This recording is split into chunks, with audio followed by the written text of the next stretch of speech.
If you ask me to mention disadvantages of posting online, I can give you 500. But today we're going to be talking about the advantages of posting online. This is the fourth lesson I learned while I was on my trip to Paris, to Monaco, to Amsterdam, and to Brussels last month. So when you're posting online, a lot of people drop comments, talk about you, share your comments, all of those things. Those are really good things. But one of the things that I learned recently while I was on my trip is that posting online actually helps people to keep up with you in a way that personal communications cannot.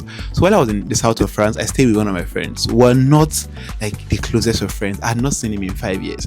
But there's something about me posting online that gives this resemblance of, oh yeah, I know Michael still.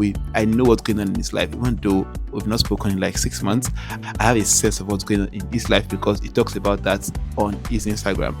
And the second friend I stayed with in Amsterdam, we talk a lot more often. But I would believe that there's also a sense in which your online presence kind of helps in a way. And this again is connected to the previous lesson I talked about. You can check on my page if you didn't see that lesson. When you are trying to keep up with a lot of people by communicating with them every day, oftentimes it doesn't work. But if you make an habit of actually sharing a bit more of your life online, there's an advantage. So the advantage is that people tend to know you more, or tend to feel like they know you more, or tend to feel like they are closer to you in some sense. And why that has many disadvantages, as I've talked about, the advantage can be one of these, which is that when you reach out to people, which is one of the things I shared again in my previous lesson, they are more willing to have a conversation with you because they don't feel so distant from you.